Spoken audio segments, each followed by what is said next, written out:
Hi, I'm Len Rydell, Executive Director of the Blue and Gray Education Society, and I'd like to welcome you to another lecture in the Death of the Army of Tennessee series, which was a symposium we conducted in October of 1995. Our speaker for this program is Thomas Cartwright, excuse me. Thomas, at the time we put this together, was the Battle of Franklin. He was the curator of the Carter House, and the preservation of the campaign had really gone to heck in a handbasket.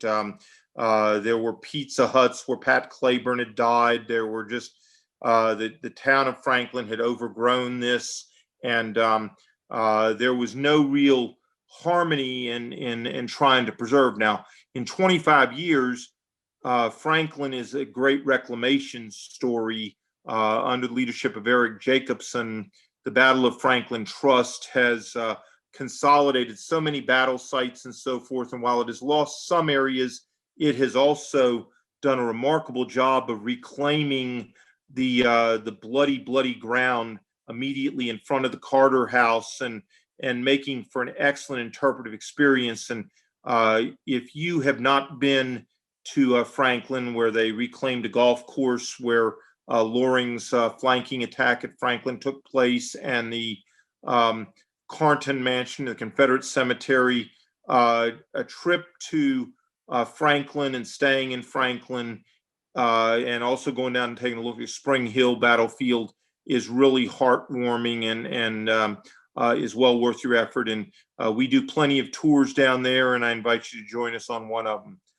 Thomas Cartwright was the only person in 1995 who was talking about preservation and so forth, and he absolutely was dyed-in-wool lover of all Southern soldiers, indeed all common soldiers. He was of the Thomas Conley school that common soldiers were the heart and soul of the Army, which of course we know they are, and that most of them were poorly fought by inept and incompetent officers. And Thomas, in his period of time, had adapted a very strong position against John Schofield and against John Bell Hood. He had no time for them at all.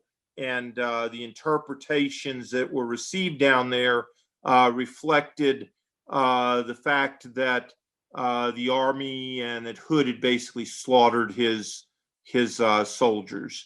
And that was the thinking mood. That's Wiley Sword's book. That was the scholarship, Thomas Robson Hay and so forth, that went back to the early 20th century, all had the same view of things. Oftentimes were not very fair. They generally, whether it was Thomas Conley or anybody, they all blamed Hood for slaughtering his soldiers there. And while over the years, in 25 years, I've come to understand Franklin and not blame Hood so much for Franklin, I still do blame Hood because I don't believe he should have been out in front of Nashville. I think after this Battle of Franklin, he should have been gone, and he should have taken and recovered his forces rather than beg to get the block knocked off of his shoulder, or the ship knocked off his shoulder. And so that is the thinking today, 25 years later. But at this time, back then, Thomas was the heart and soul of the preservation of the Franklin campaign. And his lecture reflects something that is near and dear to his heart, which is the enlisted men. Is a further understanding of Thomas and his subsequent career. Thomas did living history, and he did a moving first-person impression of oh heavens, I've forgotten his name now. It'll come to me in a second.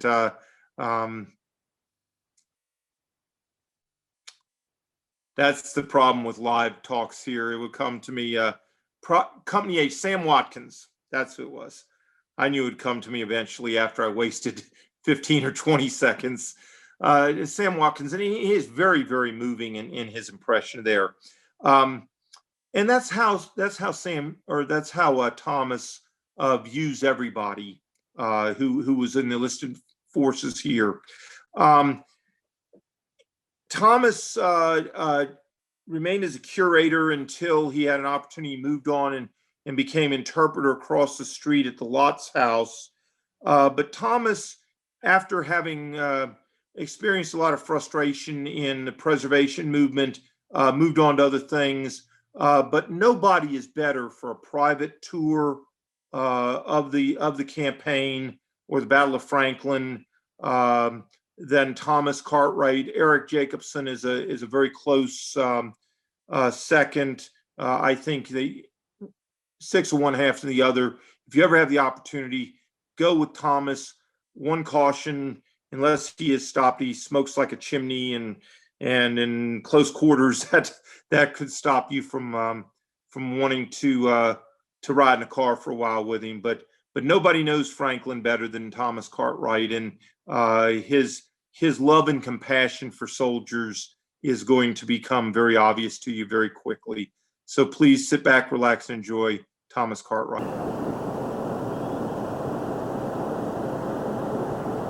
Ladies and gentlemen, it's my pleasure and my honor and my privilege to be here this afternoon. And of course, the subject today, this afternoon, is of course the heroes in the Battle of Franklin. Not only the generals, but the rank and file of the Great Army of Tennessee.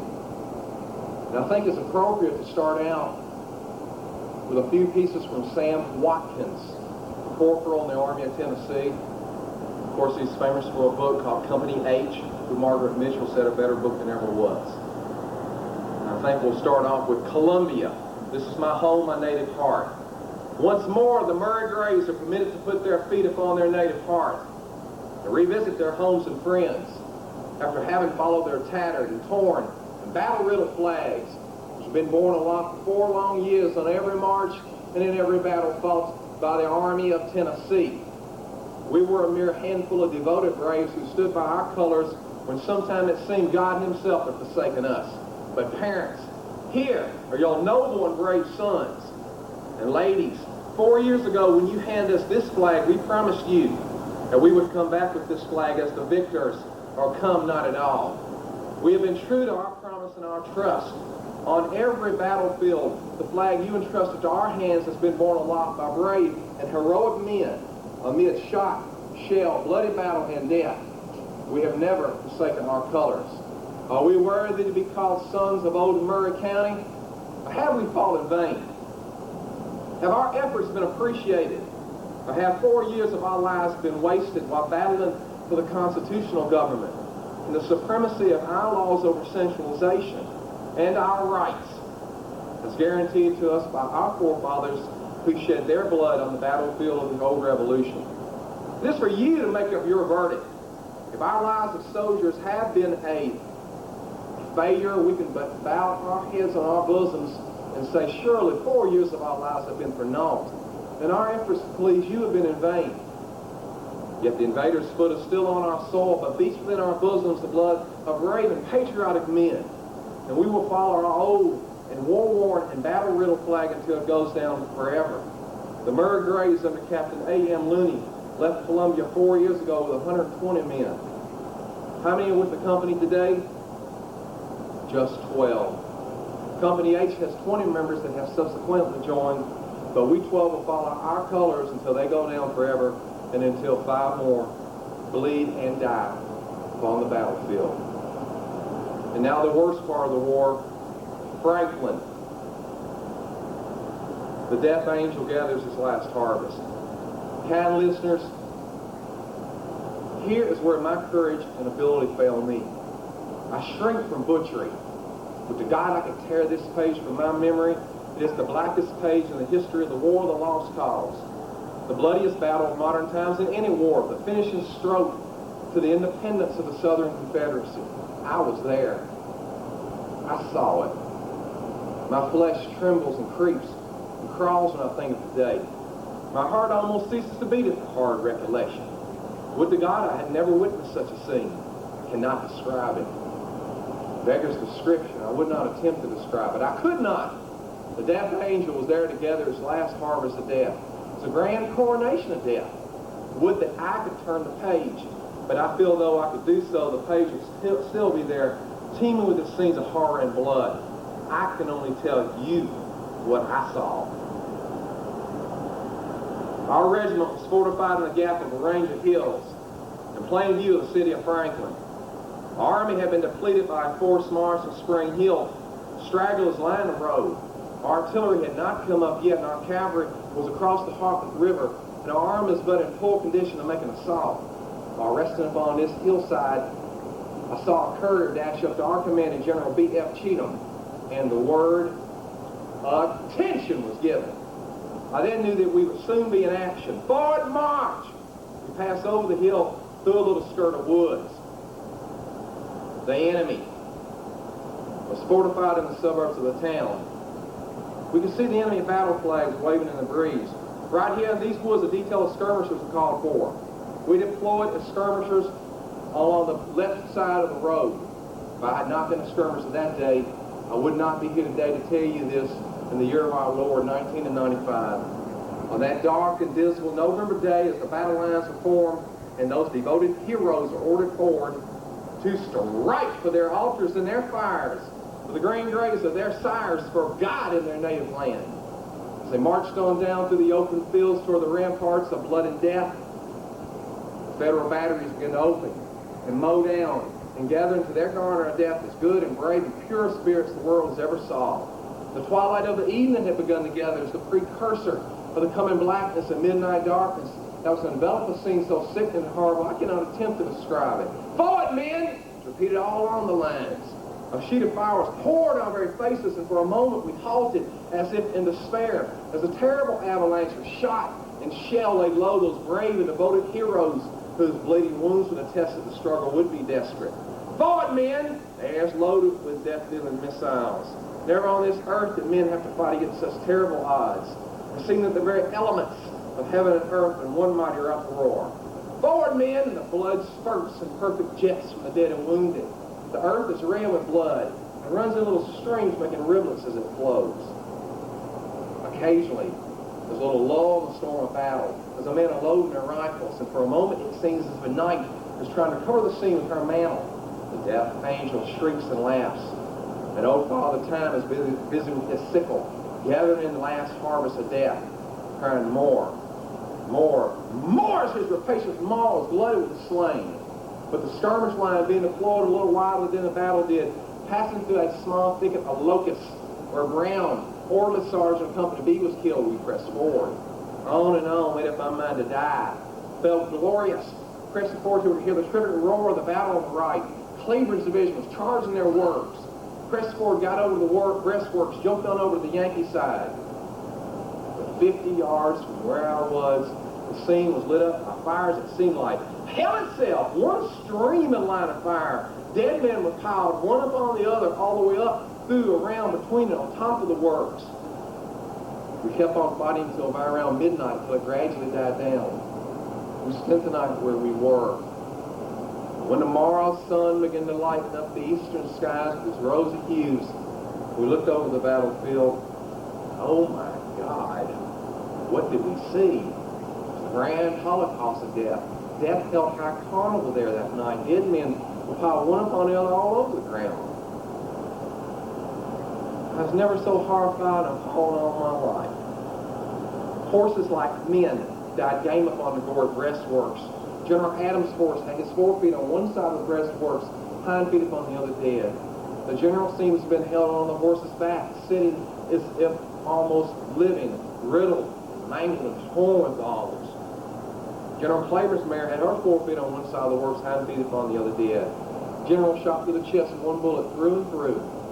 General Straw's horse lay beside the roadside dead, along with the general and all his staff. And General Gist, the noble and brave cavalier from South Carolina, was lying there with a sword still grasping his hand. He is lying there dead, all dead. They sleep over yonder at Ashwood Cemetery. St. John's Church, Columbia, Tennessee, almost inside of my home. They sleep the sleep of the brave. We love and cherish their memory. They sleep beneath the ivy mountain walls of St. John's Church, where they expressed the wish to be buried. But the private soldier, he sleeps where he fell, all piled and heaped in one hole together. 2,500 privates lying side by side in death. 13 generals killed and wounded, and 2,500 men all piled and heaped in one hole. I cannot tell you of all the others killed or wounded. God alone knows that. We'll all find out on the morning of the final resurrection. The Army of Tennessee, ladies and gentlemen, the last of a great army that brought fear in Grant's heart at Shiloh, Rosecrans, Stone River, and Chickamauga, fought Mr. Uncle Billy Sherman tooth and nail in the Atlanta campaign. The last of a great army that I might add, in my opinion, deserve a lot better fate than Braxton Bragg and John Bell Hood. As we all know now, approximately 38,000 strong, 3 corps of infantry, S.D. Lee's Corps, Clayton Stevenson Johnson's division, A.P. Stewart's Corps, Lauren Rothall and French's division, and Frank Cheatham's Corps, which was Hardee's Corps, Frank Cheatham's Corps now, Claiborne's division, Bates division, and Brown's division, with the cavalry, as we all know, under none other than Nathan Bedford Forrest. And as we all know about John Bell Hood, but just to reiterate, a great brigadier and divisional commander in Virginia, proved his worth at Gaines Mills, 2nd Manassas, Antietam, Little Round Top. First wound, Little Round Top in the left arm cannonball fragment, withered and useless in a sling. 3 months later, the minie ball in the upper right leg at Chickamauga, whose leg was cut off at the hip. More than 80% died from that operation. He lived. Shows you how tough he was. Used a hot frying pan to cauterize his stomach. And he was in Richmond resting as a hero, and he was one. A brave, courageous hero. And then the tragedy begins. He's put in the field, Dalton, Georgia, March of '64, tied and strapped into his horse. His stumps were raw in the saddle. Worse, he's taking laudanum and opium and alcohol for the pain. And for those that do not know what laudanum is, it is pure grain, 190% proof alcohol with a gram of opium in it. And here's a man that should be retired as a hero by a fireplace that's now put in charge of the whole army against Robert E. Lee's advice. In paraphrasing, he said, no one can doubt his courage and gallantry. Other facilities full command are doubted. All lion and no fox. And I personally blame President Jefferson Davis for the massacre at Franklin. And of course, in my opinion, after Chickamauga, General John Bell Hood did not tell the truth about a great many things. Moving up way ahead to after the battle, in his memoirs, he said that he did not wait on the Confederate artillery because of civilian casualties. That was a pure and simple lie, because at 2:30 a.m. in the morning, 50 of the 121 were going to fire 100 rounds each. They fired 3 rounds each and realized that the federal forces had withdrawn to Nashville. What, did the civilians not mean anything by then? He wouldn't wait on the artillery, is the truth of the matter. He was very angry, as we all know about Spring Hill. He blamed everyone but himself. And of course, as I think we all know, when individuals do drugs, everyone is to blame except themselves. Everything is great, everything is report, everything is okay, and if anything goes wrong, it's their fault. It's not ours, for those that are doing drugs. And of course, jumping way ahead, on that hill at approximately 3:30 p.m., I don't believe for 1 second Pat Claiborne said to General Hood about this devotion to the cause any more than the whole war. That quote Arthur Simon was talking about. I don't believe it for a second. I don't believe General Hood thought that anybody would find out a lot of things that we know today. And I don't believe he's telling the truth at all. I believe he knew it too.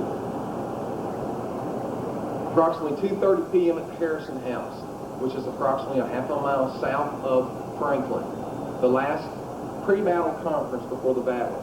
And as we all know, Hood asked advice after telling them of his plans for a frontal assault. Nathan Bedford Forrest said, I don't like the looks of this fight. Frank Cheatham said, I don't like the looks of this fight. The enemy is in position over open field, well fortified. Nathan Bedford Forrest who had been a veteran of all these fields, First Battle of Franklin, Brentwood, Thompson Station, Murfreesboro, the whole area. He said, General Hood will hold a division of infantry and my cavalry. I'll flank them out in 2 hours.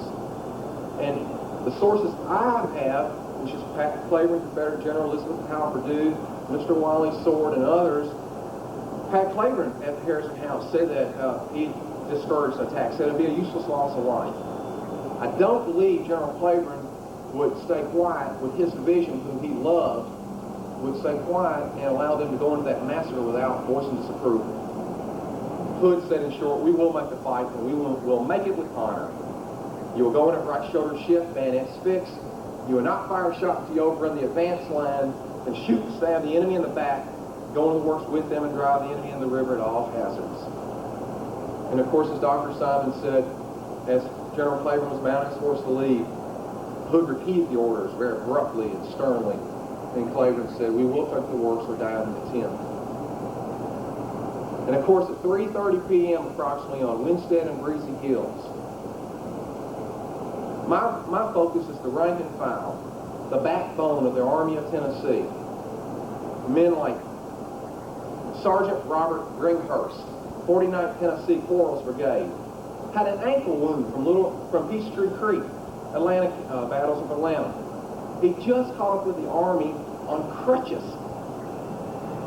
Twice General Quarles told him to get out of the ranks. What can you do, my brave man?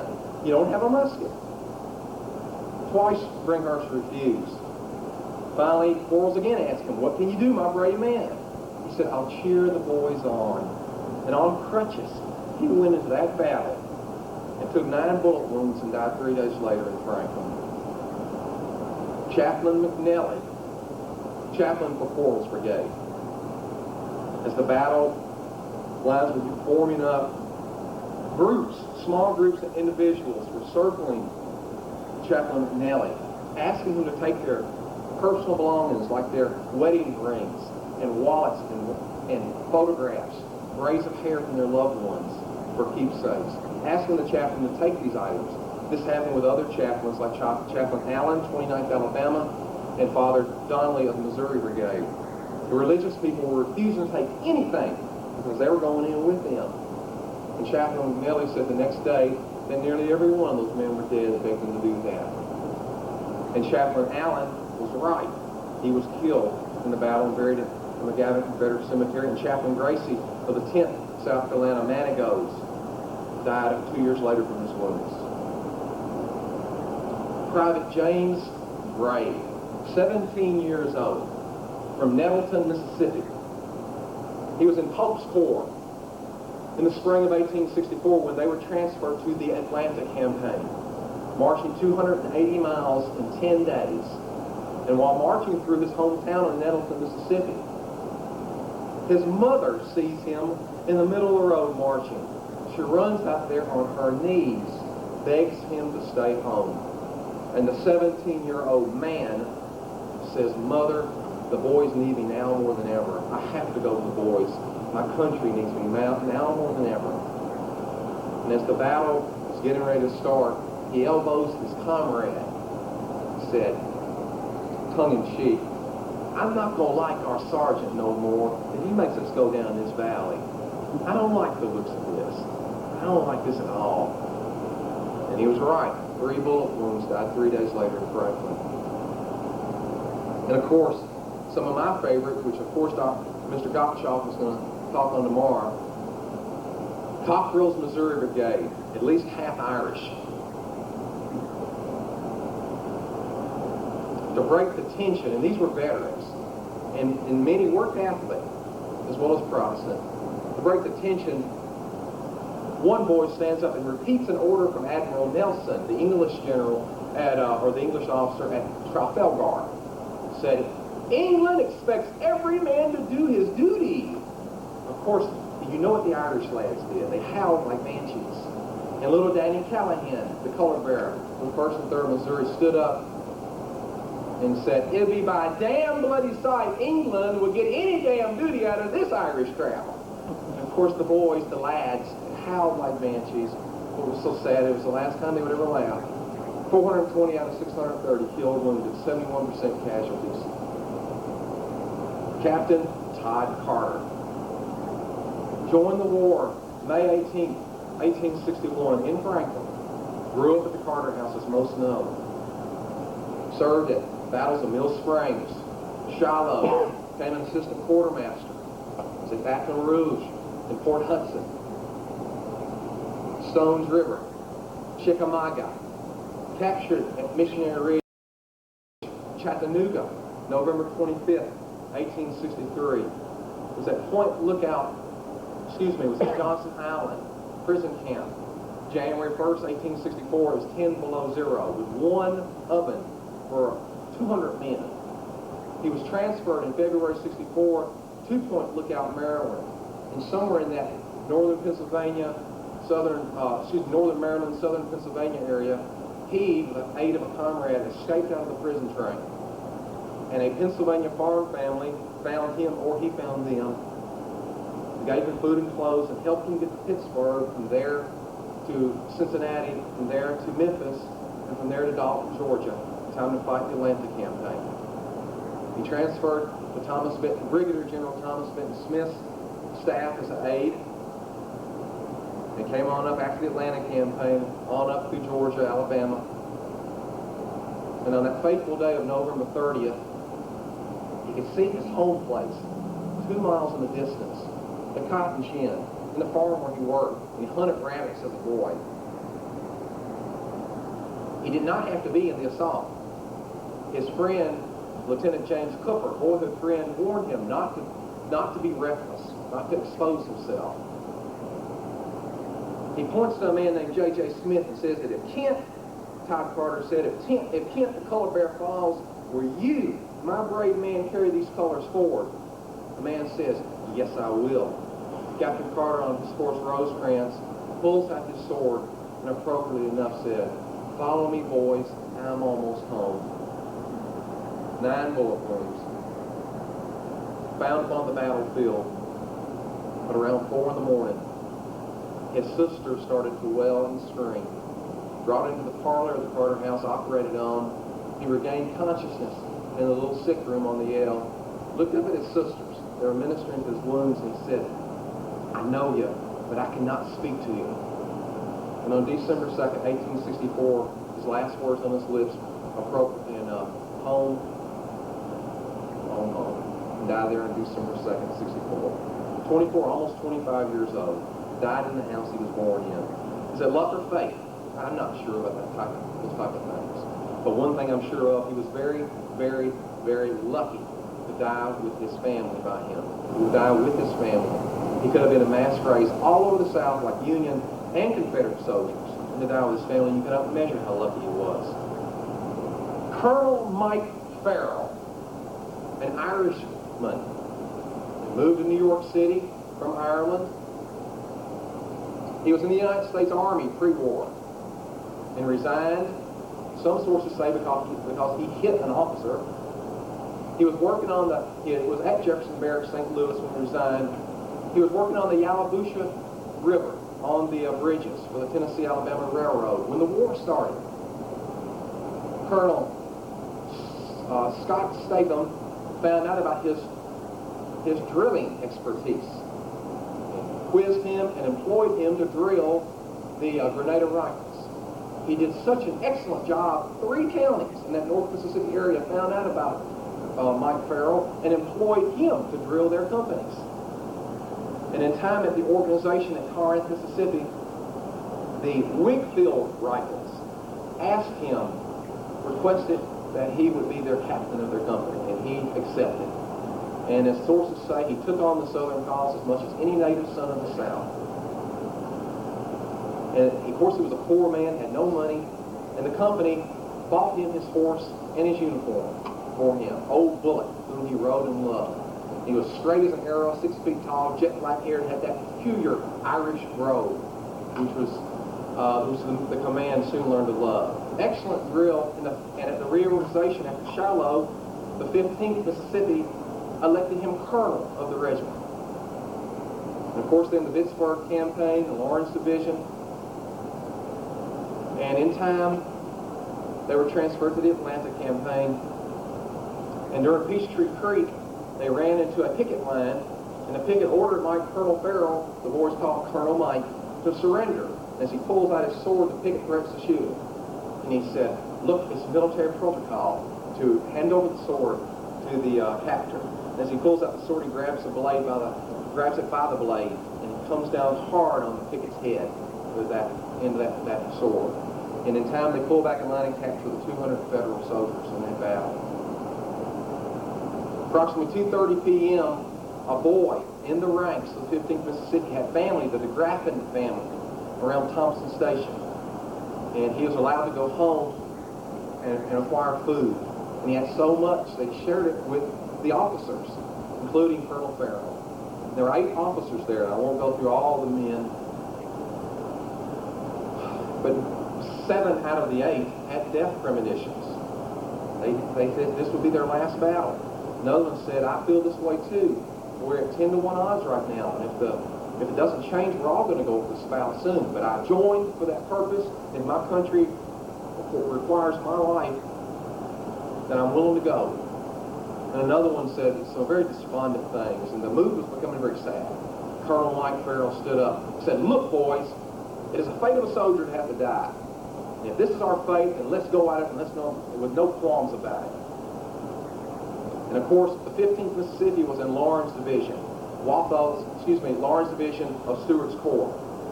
And as they were sweeping forward, they encountered that Osage orange hedge. I'm getting way ahead of myself. And as Colonel Mike in the 15th Mississippi was trying to cut through that Osage orange hedge on the eastern part of the field, most of the 15th Mississippi were killed and wounded there, including Colonel Farrell. He was wounded, took bullet wounds in both legs. They brought him over to Carrington, and they amputated both legs. And on the Confederate retreat, Captain Collins in 15th ride by the mansion to see Colonel Farrell. Colonel Farrell recognizes him and raises his hand. And Captain Collins walks over to him and they clasp hands. And he said, now listen here, Captain Collins, you tell Colonel Lowry that I'm in line for that Brigadier Star. Don't let him get past me. And he said, sir, I'll do my best. And his tears streaming down both faces. Captain Collins left. Catholic nurses were taking care of Colonel Farrell, who was Catholic. And he died the next day, and Catholic nurses buried Colonel Farrell in the Confederate cemetery. Grave number 1 in the Mississippi section. And one of my favorite units in Pat Claiborne's division, Granbury's Texas Brigade, was the 5th Confederate out of Memphis, Tennessee. All Irish and almost all Catholic.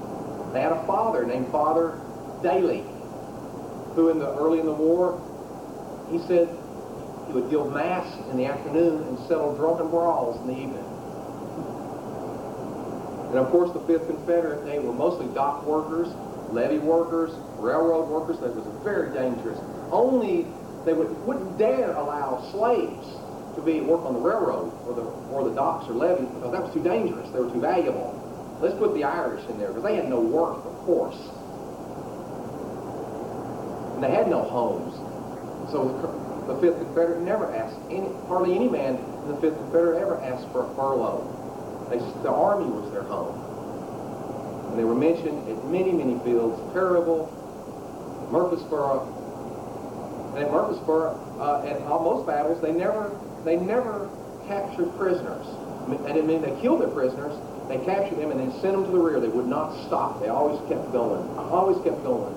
There was a strong bond between the 5th Confederate and General Claiborne because of their homeland. And of course, he called them a band of heroes, and they were.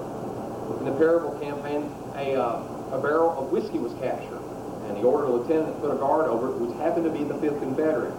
And when General Claiborne came back, he said, in short, the barrel was empty and the guard was full. And he had the men arrested, and then he pulled the lieutenant aside and he said, Lieutenant, I thought you had enough sense to know to never put Irish money in guard or whiskey. They would also try to smuggle the whiskey in their gun barrels, as well as in pumpkins in the watermelons. As General James Smith said, we all know they were wild Irishmen, but when it came time, and they gave me trouble, when it came time to fight, they were always there with a yell. Before the battle started, a Dick Cahill, John Porter, and of course Joe Sears made a pact that they would not stop to help anyone and they would not stop to help themselves. And they would go over the breastworks or die. And before they reached the works, of course, Porter was killed. Sears jumped over the works, the middle line, and was killed. And of course, Dick Cahill jumped over the re-entrenched line, the last line, and took 4 bayonet wounds before and was killed, and found the next day like that. And of course, the generals that do not receive the publicity like Pat Claiborne, General States Wright's guest, before the battle started, he pulls out his wallet, hands it to his body servant, Uncle Wiley Howard, who was just a year older than he was. And then he pulls out his wallet, takes out his wedding ring. He says, Wiley, you use what you have to use to get home, and give the rest to Miss Janie, who was his wife. General Guest, States Wright's guest, rides his horse in front of the 24th South Carolina and said he had all the faith in the world in the 24th today. The boys gave a cheer, and Guest's brigade moves forward. 400 yards to the works, his horse was killed. He's on foot, takes a thigh wound, still moving forward when he takes an abdomen wound. He's brought to the field hospital and dies that night at the White residence.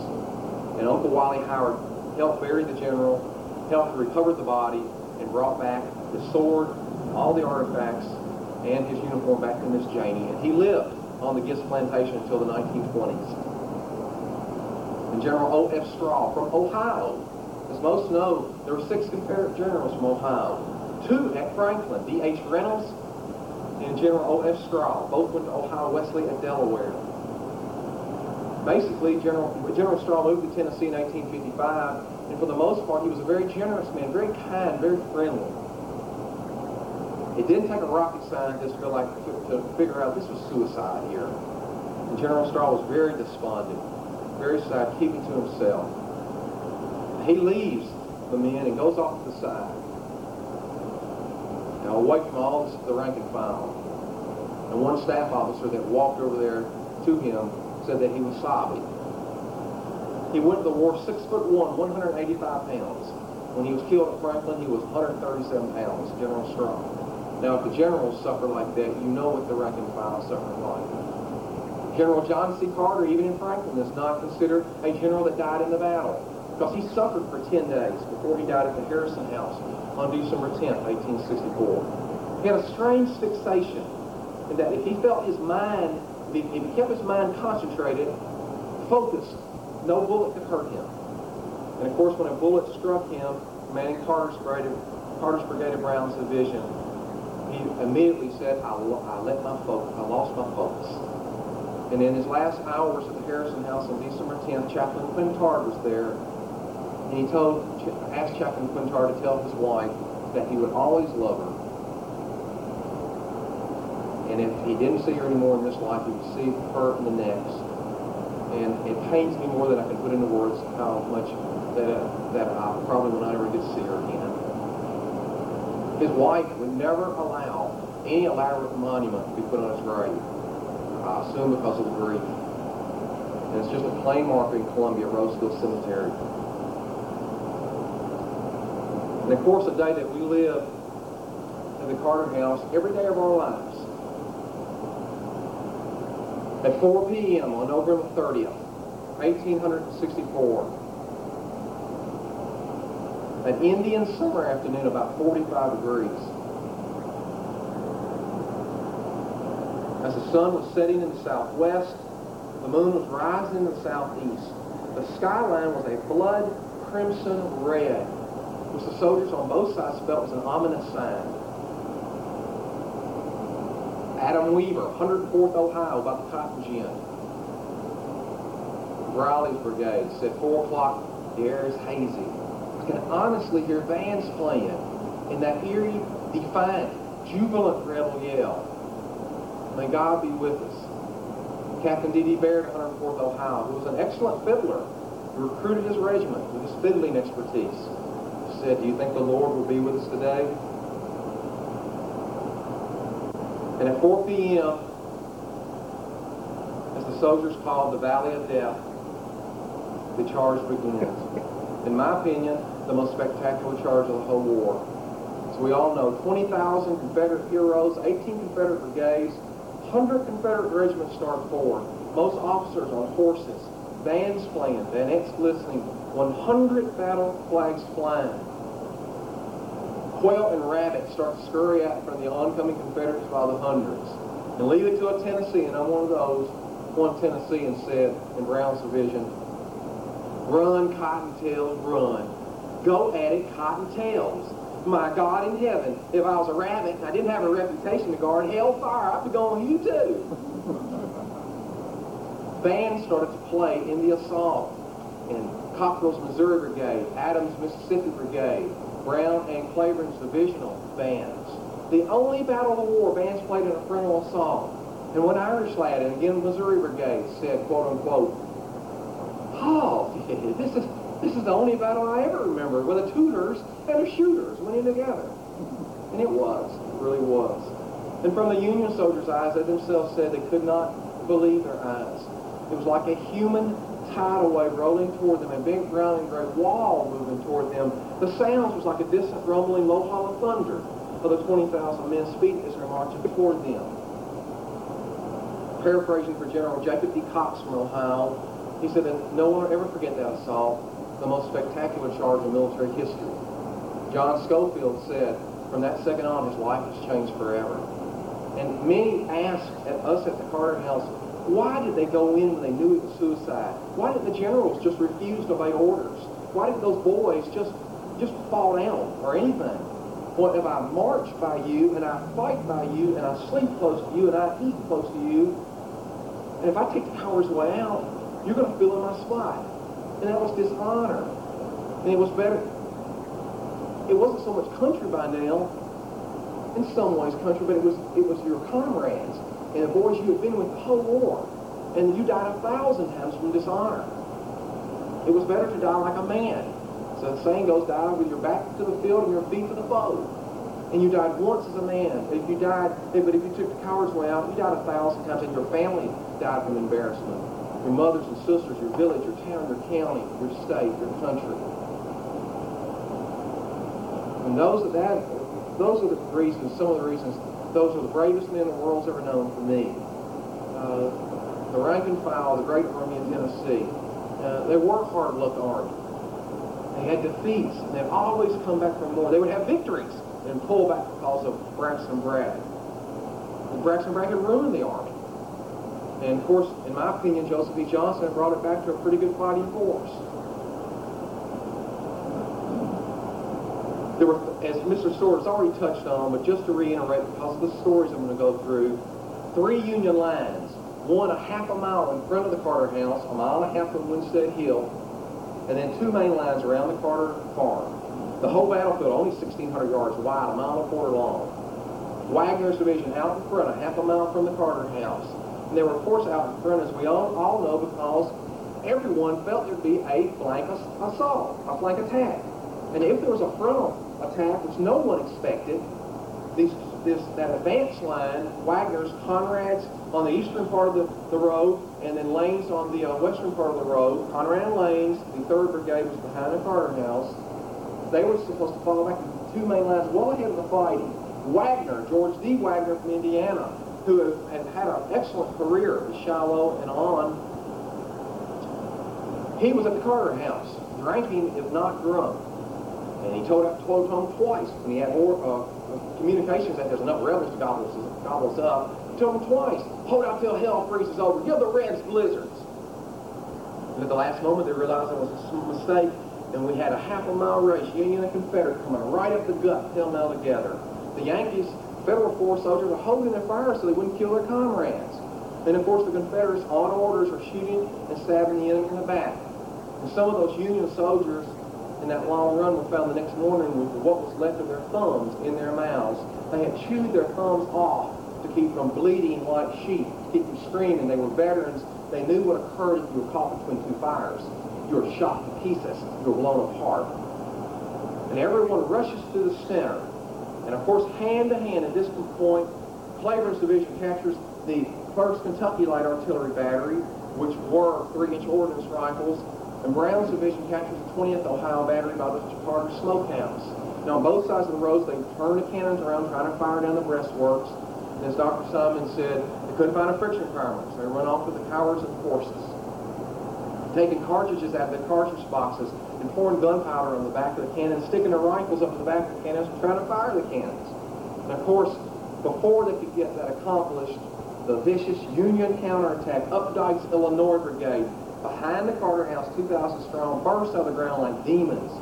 As one Union soldier said, it was worth $1,000 to see this. Another Union soldier said it was something you never want to miss, never want to see again as long as you live. And the two lines meet on the run like waves crashing together. Men that are wounded or killed are stomped and trampled into the dirt, with a Confederate soldier being bayoneted on the front steps of the Carter House. Yankee immediately killed. Close to the steps, a Yankee is bayoneted through the body into the ground. Before the Confederate could pull the bayonet out of the ground and wound, head was crushed by a rifle butt, and his brains were scattered all everyone around them. And the next morning, Moscow Carter, the oldest son of the family, said that he picked up a half-bushel basket of brains around the steps that had been crushed out of men's heads. Lieutenant Colonel Porter Olson, the 36th Illinois of Updike's, was shot in the chest at close range, right by the steps, front steps of the house. His comrades carried him behind the house, ripped shutters off the house, laid him on the shutters. His last words were, "Oh my God in heaven, I have been killed. Please, dear Lord, be with me." And died that instant on the shutter. And now it's brutal and vicious, hand-to-hand fighting, clubbing, clawing, strangling, punching, biting each other. The Confederates are outnumbered on the initial assault and slowly pushed back. The Yanks recapture that inner line, or the retrenched line, right by the farm of the smokehouse. The Confederates hold that middle line just 60 yards south for about 350 yards, but half and half by the cotton gin. They're shooting over the works, through the works, between the works, on top of the works, stabbing between and over and on top. With W.J. McDill jumping on top, is bayoneted through the face of the 24th Tennessee and thrown over the works. The smoke is so thick, you cannot see 8 or 10 feet around you. Quote unquote, a dreamlike state. You cannot distinguish friend or foe. And of course, it's hand to hand for the rest of the evening. And what is very peculiar about these works, on the eastern side of the road by the cotton gin, there's an angle. And the angle is south of the line on the western side of the road. So now the Union forces and Riley's brigade and other commands on the eastern side of the road can crossfire on the Confederates on the western side, and it is becoming a holocaust. Bodies start stacking upon stacking. The Confederates in this 8-foot ditch in front are having to stand on their dead comrades to shoot over the works. 6, 5, 6, 7 deep the bodies are stacking. There were some dead men were found alive the next day underneath the dead. Bodies were killed on top of the trenches, and bullets would continuously hit the dead until the bodies would fall to pieces, fall all apart. Wasn't anything left to find. And 2 cannons by the left of the east of the cotton gin, the 6th Ohio Battery, Napoleons, were firing at point-blank range with stockings full of mini-balls. 2 sounds could be heard, the roar of the cannons and the crushing of the Confederate bones were so close. When the little 14-year-old drummer boy from Missouri, his name has now been identified as Califero, runs up to one of the 6 Ohio cannons, stuck in the cannon with a split rail from a cedar fence line. And the next moment, the Union artillerymen said, in their astonishment, they pull on the friction primer.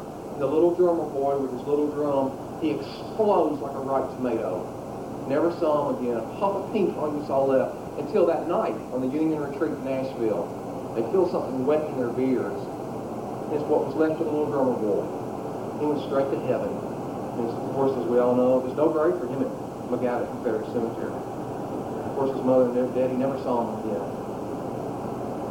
And what is so peculiar about Franklin, of the many distinctions, 5:01 sunset, 5:10 pitch dark. From 5:10 up until 11 o'clock at night, heavy fighting until 9:30, nighttime fighting. Men on both sides are getting killed by friendly fire. Their own comrades, 112th Illinois and Stiles Brigade on the eastern side of the field, are sent over after the breakthrough, and all of them were killed. 12 men killed by their own comrades. The 44th Missouri of Strickland's Inner Brigade, right by that farm office's smokehouse, a idiot colonel wanted them to capture that middle line, 60 yards south.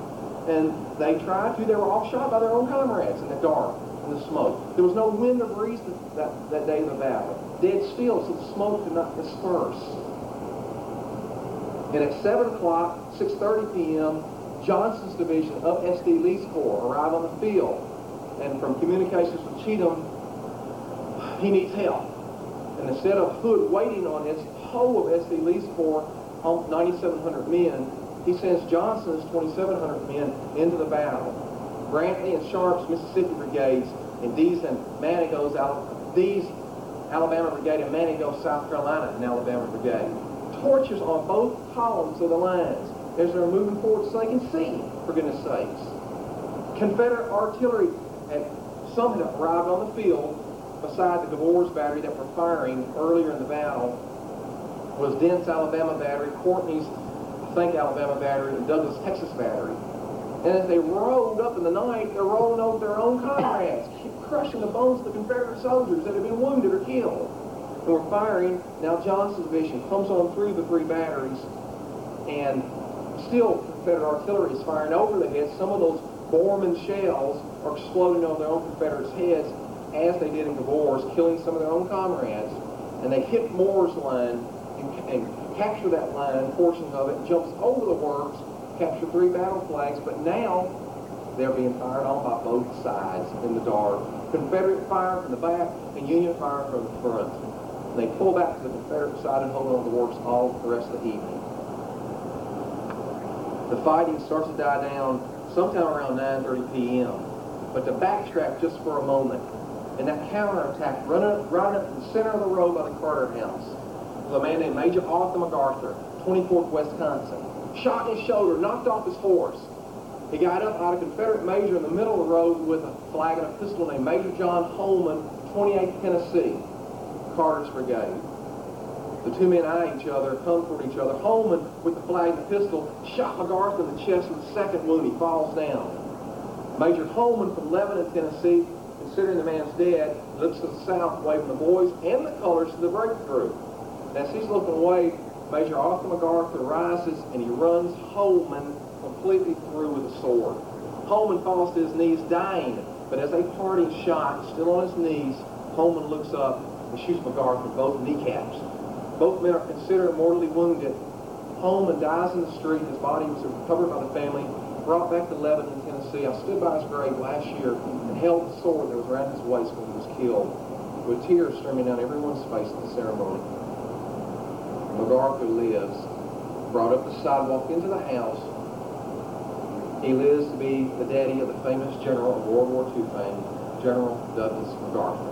Of course, we all know MacArthur receives all the publicity at Missionary Ridge, Chattanooga. Hardly anyone remembers his last battle of the war until Mr. Sword's book was at Franklin.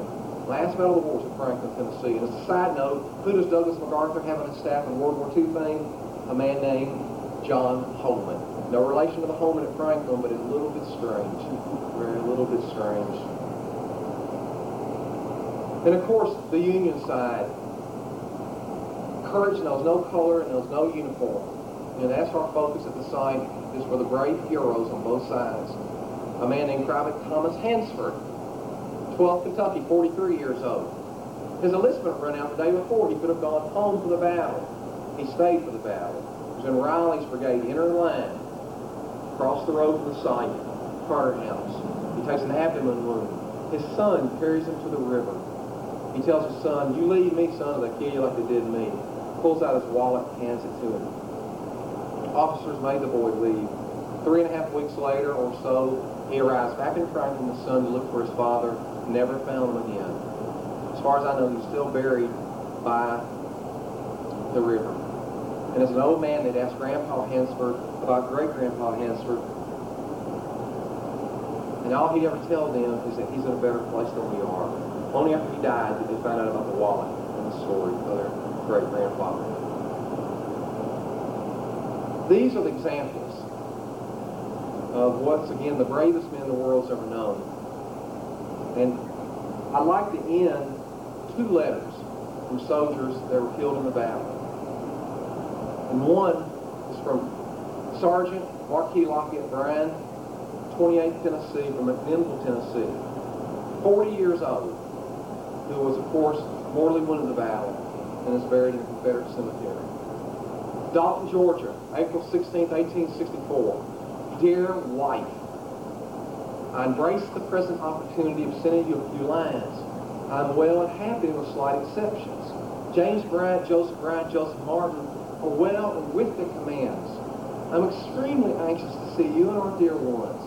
How hard and ruthless is the fate that separates us, whose affections are knitted by cords stronger than death, who, if permitted to follow their destiny, will walk the journey of life with the same evenness and unvarying steps with which two twin stars promenade the blue pavement of the sky. To be thus separated not only denied the sweet privilege of co-mingling in conversations and participating in those sweet caresses, so felicitous to those whose hearts beat in perfect unison, as if to one pulsation, but to be so separated as to not be able to hear from each other. Let us trust He who directs all things well, were yet so decreed that we may live together as nature intended. Time and distance only strengthens my affections for you and my children. Now you're writing as soon as you can. Tell me all the news to yourself and the neighbors and the family which was not contraband. You'll tell the friends of James and John Bryant, Joseph Martin, and write to them as well. Send me, if you can procure them, a few United States post stamps, as is of great difficulty when we get those here. I do not know what your condition is, but you're bearing your hard lot of patience upon the speedy arrival of the time that peace will be restored. All things set right. Remember that though far away, I think of you all, and will remain your devoted and affectionate husband until death. Marquis Lockett Bryan. And of course, last but not least, a letter from Captain Pleasant M. Hope, 46th Tennessee, Forest Brigade. Camp Cummings, near Mobile, Alabama, April 25th, 1864. Dear child, it is with pleasure and delight that I write you a few lines, which is the first letter you have ever received, which I hope that you'll always treasure this and preserve this until you're old enough to read it. By the misfortunes of war, I've been separated from your mom, but with the grace of God, I hope to soon be returned to you, never more to leave you until death shall separate us. My dear and only child, be a good girl. Obey and love your affectionate mama. And don't forget your first letter writer, who has not or will ever forget you, and who daily prays to God in His infinite mercy that He will protect, spare, and bless you amidst all the troubles in this world. And should you live to become old, may God bless you and prepare your soul to go to that happy world where there's no pain after death. Your Father, who always loves you. Pleasant Hope. And of course, folks, in closing, what are the distinctions of the Battle of Franklin? The forgotten battle until 5 or 6 years ago. And one big reason that it's starting to be remembered now is because of Mr. Sword's book. But one of the smallest battlefields of the war. To my knowledge, I stand to be corrected, more generals killed and wounded than any other battle in the world's history of warfare. 6 generals killed, 6 wounded, 1 captured south, 1 for the north. 13 generals killed and wounded, 1 captured, 14 lost. I stand to be corrected, but to my knowledge, I know of no other battle where they can claim that. The Vans Plan, General Arthur MacArthur, Captain Todd Carter. Nighttime battle. To my knowledge, only 8 major battles of war had nighttime fighting. And as we know, 3/4 of this was at night. Many distinctions considered as a forgotten battle. Why? One person asked, why isn't this a national park? It's a long story, let's face it. And I incurred the wrath of a lot of Virginians recently, in the fact that I called Pickett's charge the Franklin of the East. And I stand by that. As I know you've already gone through that. Pickett's charge, Franklin was 3 times the charge Pickett's charge ever dreamed of being. Of course, we don't have the movie made about us. We didn't have Robert E. Lee. Why? let's face it, Virginia, and more Virginia at times, and I have half my life in Virginia. I think I can say this. The war, a lot of people would focus on Virginia. Because at the end of the war, at the end of the war, only 5 months left, Nashville was fought 2 weeks and a few days later after Franklin, and was so decisive, as Mr. Stanley Horn stated, and it was, received all the publicity. And of course, last but not least, some, and I don't want to say all, but a portion of the city of Franklin were embarrassed by this battle, ashamed of this battle, felt the men died in vain, and no one on either side died in vain. And even 2.5 months ago, a wife of a big county official, city official, I asked her, Mrs. Blank, are we ever going to get that Domino Pizza Hut moved where all those men died and were buried in the trenches? They never found all the bodies. Some of the bodies are still there. And if somebody wants me to prove that, they found a musket by a Confederate skeleton in 1905 when they were excavating her house. The ramrod's still in it. None of the bodies have never been found. And she told me, well, Thomas, the city of Franklin's embarrassed by this. They're ashamed of this. And it was like gasoline on the fire. So I told the docent, I'm going to take this tour. And it was a very unpleasant tour for Mrs. Blank. But that's the sentiment in some circles. Not everybody, not half, but some circles. And it was tried to be wiped out. Now, in 1910, the city of Franklin and local, state, and some federal support wanted a national park there. But the federal government only deemed it necessary to have 4 national parks.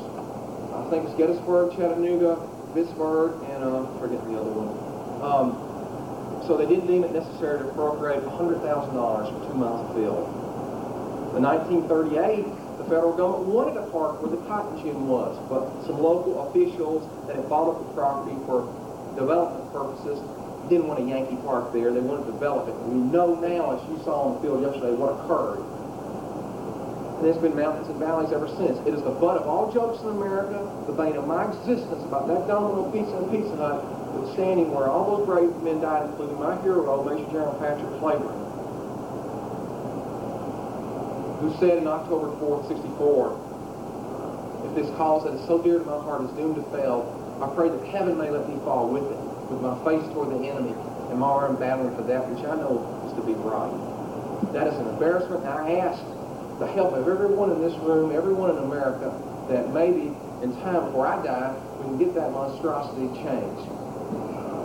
Only now is the city starting to realize they're talking about it. The seeds have been planted because of the efforts of everyone here in the nation. And please, as General Forrest said, let's keep the scare on. Let's keep it on. The city of Franklin is now starting to come around because, hey, we made $72 million in tourism in 1992, and we made $74 million in 1992. We made $78 million in tourism in 1994. There's something to this Civil War stuff. Hey, so let's keep it on, folks. And in closing, I hope I haven't been too long-winded. I think I've overrun a little bit. I think it's appropriate to end with Sam Watkins. I started with it. In closing these memoirs for the day, the scenes of my life have some rapid review before me. I'm young again. I'm just 21 years of age. I hear the fife and drum playing Dixie and the Bonnie Blue flag. I see and hear our fire-eating stump workers tell the right of disunion and secession. Of course, they're the ones stayed home. And I see and hear our fair and beautiful women waving their handkerchiefs, encouraging us off the war. But kind listeners, time has brought about changes since I, a young and impetuous youth, first showed up my musket to defend the rights of my country. Lifting the veil of the past, I see many men in forms, bright in youth and hope, standing in full view by my side in Company H, 1st Tennessee. Again, I look at half those forms are gone. Again, I look at gray locks, wrinkled faces, and clouded brows stand before me. Also in my imagination, I see my own loved Jenny, the partner of my joys, sharing my sorrows, sustaining, comforting, and cheering my pathway through smiles, pouring the sunshine of domestic comfort upon our humble and happy home, with the bright pleasures of early and constant love by our side, as we hand in hand approach the valley of the great shadow. The tale's told. The world moves on. The sun shines as brightly as before. The birds sing their carols as sweetly. The flowers bloom as beautiful. The trees nod and bow their leafy tops that slumbered in the breeze. The gentle wind fans our brows and kiss our cheeks as they pass by. And the blue dome of the sky sparkles with the stars that twinkle and shine and make night beautiful. And the scene melts and gradually disappears forever. Once again, ladies and gentlemen, it has been my extreme honor, pleasure, and privilege to be here before you this afternoon. I do not feel I'm worthy to be in the room with Dr. Simons, Mr. Gleason, and Mr. Sword, and all the great authors, Mr. Wills, all the great authors that are here. I'm really not, but it is my honor. And I hope you always feel welcome to the Carter House. I will personally be there tomorrow, so if anybody wants to come there and have a tour of the battlefield site along the tour, it'd be my pleasure to show you around. I'll be there if you'd like to come there. We're open from 1 to 5. And as the old saying goes from long ago, I'll always and forever be your humble, obedient servant. God bless. Thank you.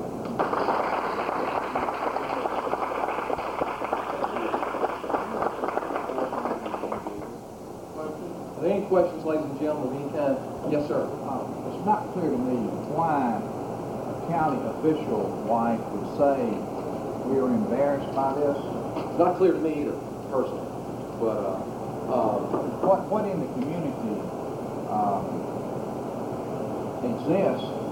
What feeling exists? I've had the impression since we've been here that it's a negative feeling about the fact that something exists, a battlefield exists. Is that correct? I was taught from a little boy never to generalize everyone, and there's a lot of people that are working very hard to preserve that battlefield, to save the Franklin Battlefield Association. There's lots of places and lots of people that are working really hard, the Williamson County Historical Society, and on and on and on. But let's face it, a lot more money in development than there is in preserving the field in some people's minds. Some people are anti-war. We're all anti-war. I despise war. I hate war. But again, there's a sentiment that these men died and they shouldn't have died. And the battle there shouldn't have been a battle. If the bridges hadn't been burned or flooded out, if Hood would have flanked, in my opinion, if you listen to Nathan Bedford Forrest, they would have flanked them easily, blocked Holly Tree Gap. That's my opinion, with a strong division of cavalry. But in short, they felt that it was a useless loss of life, and they were embarrassed by it. And there's a sentiment today in some circles, very strong circles. And let's face it, there's big money involved too. But on a positive note, the city of Franklin just recently appropriated almost $900,000 to buy about 80 some odd acres at the base of Winstead Hill, and a Sons of the Confederate Veterans on the top. So there are things going on, and there are seeds being planted. The city is now discussing buying up the Domino Pizza Hut and leveling it and having an open place or a cotton gin rebuild or monuments, anything, except for me, beside that monstrosity there. So I don't understand why they feel that way. Some people maybe, even in defeat, the Southern Army, the Army of Tennessee, as Mr. Soar said in his book, which I use from time to time, and with his permission, their legacy was assured. It was only that of everlasting glory. Maybe some people don't like that. I'm not sure why. That's conjecture on my part. But again, in short, I ask everyone's help. Because as we all know here, it's not just in our lives, but it's when we're dead. 50 years, 60 years, 70 years down the road, when we're gone, it's for future generations. As Joshua Chamberlain said after the war, in the years to come, those that know not us and we not them will come to these fields to ponder and dream. That's the whole key. In 50 years, there won't be a square foot left to say. It'll be all concrete, all buildings, and there's still some openings left at Franklin. If you don't think so, go to the Battle of Peachtree Creek in Atlanta and see what's left to say. You take your life in your hands and you can go there in the daytime. And I was with the Georgia Bureau of Investigation officer. They had a weapon, and he was scared. It's dangerous. And there's still a window of opportunity left. Yes, sir. Yes, sir, Mr. Gleason. Time is very, very closely moving across the Raleigh Street to hear from the fellow Irish rebels. I really do appreciate your comment on the 50th Defense, which is great and very spirit moving. As you know, the 5th Confederate formed the remnants of the 2nd, 21st Tennessee Infantry. The 2nd Walkers had 7 companies of Irishman, and the 21st had 2, and the chaplain remained for the 5th Confederate, Father Davies, had been the original chaplain of the 2nd. And what you may not know is he was also pastor of St. Patrick's Cathedral. No, did not know that. I appreciate you telling me that. Any other questions? Yes, sir. I just have one thing to throw out at you, just boost your feelings a little bit, perhaps. Of course, I'm a Virginian, and so I'll give you a Virginia example of what time does eventually. Time eventually gives history the last laugh. Fort's damnation and hell at Petersburg National Battlefield, or actually the Petersburg Battlefield, of course, long since leveled, turned into the parking lot for a bowling alley which is no longer open, and a shopping center which is closed because it opened further out where they could make more money. Bottom line, those could probably be ripped out and you could try to restore or recreate or something. Time and history have the last laugh, so don't quite give up. And remember to throw money at them, like you said. Fight money with money. Tell them tourism will do it. And I think you'll have the last laugh too. I hope so. You're young enough, I think you'll see. 39 going on 109. I appreciate those words a lot. And I become depressed at times. I become disgusted at times, especially with the politicians. But one option that is I'll never take is to quit. There is no quit. That is not an option. Both sides, the bravest men the world's ever known, they've earned the right to be remembered. And if they had one regret, it would be that up until 10 years ago, Frenchman wasn't even on a major map of the war. It wasn't even considered a major battle of war. And now that has started to change, and I think I hope it would make me very happy. They've earned that right to be remembered. Any other questions, folks? I hope, again, I didn't go too long. I hope I went too long. God bless. Thank you.